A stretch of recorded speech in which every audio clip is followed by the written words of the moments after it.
Ce soir, je suis content parce qu'il est toujours bon d'annoncer la parole de Dieu. Pas pour moi, mais pour vous. Parce que moi, c'est que si je parle, c'est des paroles d'hommes, des paroles en vain qui s'en vont dans l'air. Mais quand Jésus lui parle, Dieu parle, il pénètre dans le cœur. Et cette parole ce soir, je vais tout faire pour l'annoncer de la part du Seigneur. Sans trop tarder, je ne vais pas tarder. On va faire de suite une lecture dans la parole de Dieu. C'est dans le verset Genèse, au chapitre 4, au verset 7. Le péché se tient couché à ta porte. Je m'arrête ici. Ce texte est malheureux. S'il n'y aurait pas un dernier mot, mais Jésus, lui, a le dernier mot. Voilà Dieu. Amen. Il dit, toi, ses désirs se portent vers toi, et toi, domine-le. Amen. Amen. Le péché, pour nous, pour les hommes, c'est une arme redoutable. C'est une arme qui touche, détruit. Il fait une division. Dit qui touche, déforme. Dit qui touche, te fait perdre ton identité. Et vous savez que le péché, Jésus il dit que nous péchés, il le jette au fond de l'abîme. On a entendu plusieurs ces paroles, chaque fois j'ai entendu ça. Quand j'étais jeune, tes péchés sont pris et ils sont jetés au fond de l'abîme, dans la mer. Parce que la mer représente le péché. Et voici que dans Jean, au chapitre 21, au verset 6, il y a une barque. Il est dans une barque, Jésus, et il jette son filet, mais pas du côté gauche, du côté droit. On sait que Jésus, il est la droite. Voilà, on sait que la barque, il est le salut. Amen. Et ces poissons qu'il y a, c'est nous. Voilà, et Dieu. Ce soir, Jésus veut mettre ce filet vers vous. Amen. Pour vous attirer, amen. Pour vous prendre, alléluia. Pour vous enlever d'ici. Et le cœur, on sait que l'abondance, on sait que le cœur, il est la porte. C'est pas la porte de la maison. C'est ta porte privée. Dieu en fait que ce que tu veux. Mais laisse-moi te dire que devant se trouve Jésus. Il est celui qui a la clé de la vie. Et il y a un lion réjouissant d'or. Quand tu sors, tu essayes de faire un pas d'or, il va tout faire pour te dévorer. Il va t'attirer avec des belles choses. Et toi, tu vas te laisser conduire dedans. Et au moment que tu seras écarté de ton berger, alors lui, il va te dévorer. Mais heureusement que Jésus est ici. Jésus veille sur chacun de nous. Alléluia. Car on dit que sa main, quand on est au creux de sa main, on ne craint rien. Parce que c'est la marque de sa gratuité, de son amour qui a été clouée à la croix. Cette marque-là, c'est notre marque à nous. Il nous a achetés. Et aussi, dans Luc, au chapitre 5, au verset 12, Jésus venait d'une ville. Voyez un homme qui s'appelait le lépreux. Il n'avait pas de nom. Il n'avait pas de famille. Il avait la famille, mais il ne pouvait pas l'avoir. Il avait des enfants, mais il ne pouvait pas avoir un contact avec eux. Il avait des copains, mais il avait tout laissé. Parce que le péché l'a tout volé. Et ce lépreux, même qu'il a déformé son vêtement, il a déformé sa chair, il a déformé son intérieur, il a déformé sa marche. Parce que le péché s'est mis où il y avait la cloche, où il y a la cheville. Quand il marchait, le péché retentissait. Il marchait doucement au début. Il n'osait même pas de marcher. Parce que chaque fois il entendait cette cloche. Impur, condamné, rejeté des hommes. Personne ne fait cas de moi. Il était comme, dans cette vallée, il y avait comme une fossé. Il y avait plusieurs compartiments. Moi j'ai des compartiments, je m'exprime simple. Comme des grottes. Si moi je prends cette direction de l'argent, il y a l'argent, il y a la malice et il y a l'orgueil. Je me mets dans cette direction, c'est toujours le péché. Je me mets dans cette direction, il y a la cigarette, pardonnez-moi pour l'expression, pour ceux qui sont habillés différents. L'alcool et la drogue intense, plus forte encore, qui détruit nos familles, nos foyers, nos enfants. On se détourne de notre côté. Il y a la jalousie. Il y a la haine, la peur, la déception, le découragement. On se retourne en face et on a une impasse. On ne peut rien faire. Lui, en ayant sa marche déformée, un jour il voit un homme. Et au moment qu'il vient cet homme, Alléluia. Il avait sa marche parfaite. C'est celui qui ôte le péché du monde. Et au moment qu'il est venu, il a couru, il n'a même pas vu, il n'a même pas regardé, il n'a même pas entendu la cloche qu'il avait sur sa cheville. Pourtant il faisait des bruits, mais il savait qu'il y avait la solution. Il se jette à terre. Son visage touche à terre. Et au moment qu'il touche à terre, il s'adresse une parole. Jésus, peux-tu me rendre pur? Jésus, si veut, pouvait le faire d'un coup, non? Au moment qu'il met la main, c'est l'épée de Dieu qui commence à transpercer le vêtement. Si je le guéris dans l'intérieur, à quoi va servir si son extérieur est impur? Laisse-moi d'abord le guérir dans l'intérieur. Et après, peu à peu, étape, je veux le guérir. Mais je ne veux pas perdre son salut. Je ne veux pas qu'il se perde. Mais je veux qu'il soit dans le chemin de la vie. Jésus met sa main. Le scalpel de Dieu commence à couper son cœur. Il entre à l'intérieur, il voit son âme. Et il restaure son âme. Rétablit son âme. Elle le prie de pur. Ça ne se finit pas ici. Jésus se trouvait de ce côté. Elle ne pouvait se trouver là. Ici, il y avait la loi. Et ici, il y avait la grâce. Et la grâce, il dit, la tête komt dus moord. Al die spaas, mijn broer.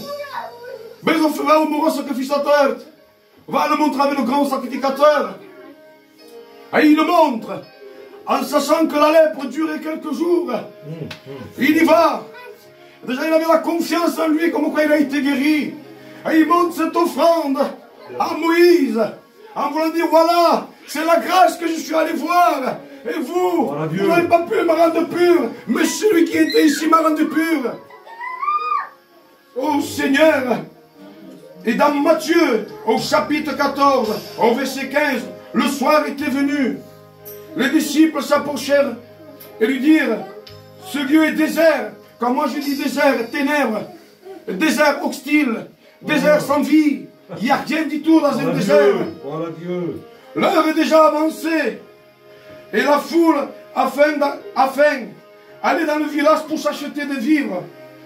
Et Jésus leur répondit, donne-lui.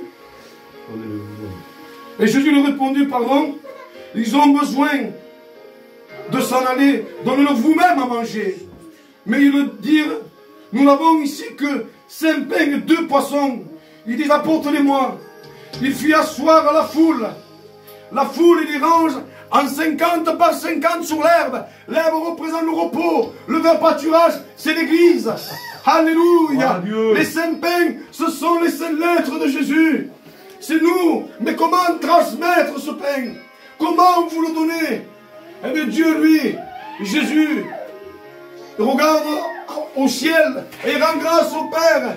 Et il multiplie cette multitude de nourriture. Moi, je peux vous donner un bout de pain. Regardez la différence. Le mot partager, multiplier, ce n'est pas pareil. Ça, c'est la limite de l'homme. Mais multiplier, c'est au-delà. C'est une chose surnaturelle. C'est le surnaturel de Dieu. Et voilà qu'au moment que nous, on a ce pain, maintenant, qui sont pour nous transmettre ce pain? Il y a 2 poissons. Allez 2 par 2. Annoncez la bonne nouvelle. Prêchez. Faites-en des disciples.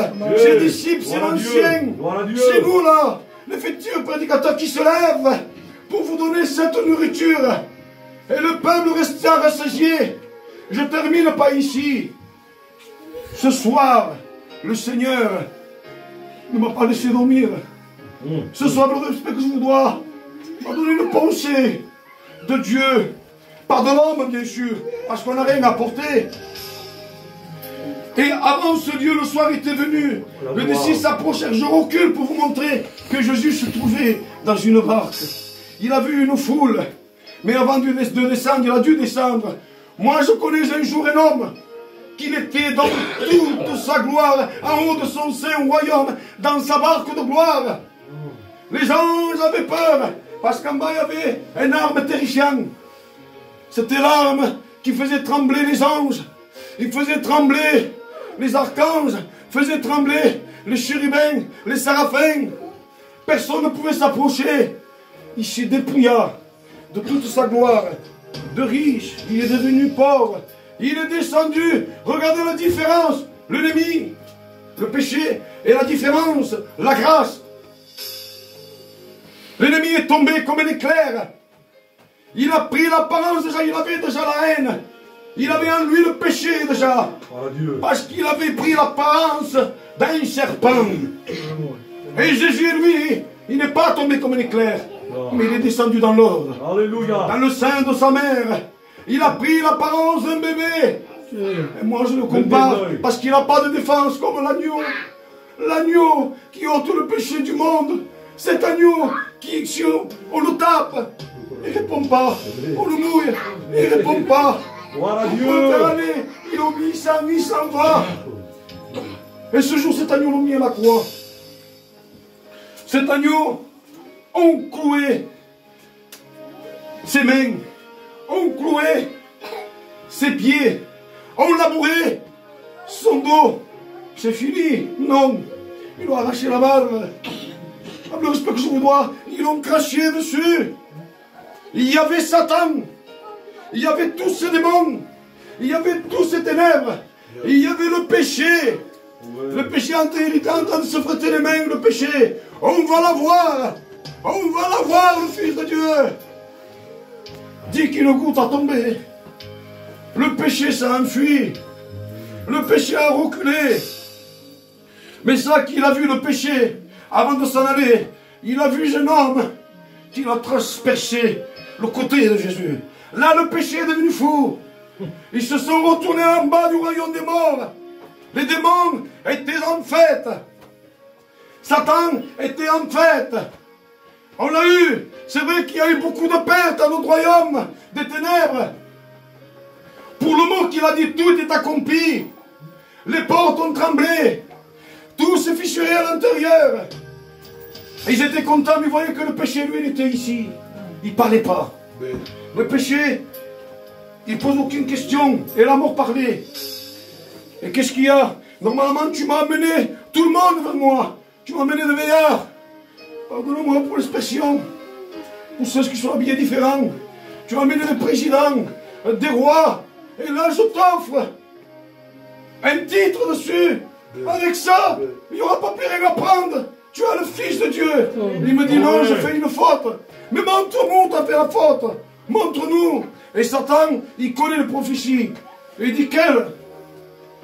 Voilà que, alléluia, gloire à ton Seigneur Jésus. Un jour, il y avait un homme, un hébreu. Mais quel hébreu? Qu'il avait tué un Égyptien. Ils l'ont chassé, ils l'ont banni. Je ne savais pas où me cacher. Je me suis mis sur son soulier.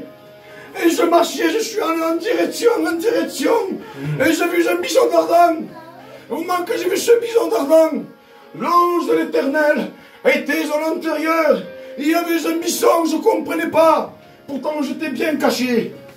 Et au moment que j'entendais qu'il disait un nom, je ne comprenais pas quel nom c'était. J'essayais de comprendre. Mais dès que j'ai entendu, hâte-toi d'enlever tes souliers. Là, je me suis vu démasquer. Là, j'ai compris que c'était celui qui est. Là, j'ai compris que c'était le Fils de Dieu. Là, j'ai compris que c'était une image projetée à la croix. Parce que le Saint-Esprit devait le ressusciter. Maintenant, sachez que le péché, Jésus l'a écrasé à la croix. Et dès que Satan a vu ça dans son royaume, ils ont été tristes. Les démons se tamponnaient entre eux. Ils se mettaient la main aux oreilles. On l'a perdu, mais pourtant on l'avait. Non. Un mot qui a touché le ciel, qui a ouvert le voile de haut en bas, a touché le temple, a touché le cercueil, a touché le tombeau, pardon, a touché le lieu de ténèbres. Et Satan est vaincu. Ces démons sont vaincus. Maintenant, quand le péché se porte à vous, n'ayez pas peur. Parce que vous pouvez le dominer, pas vous.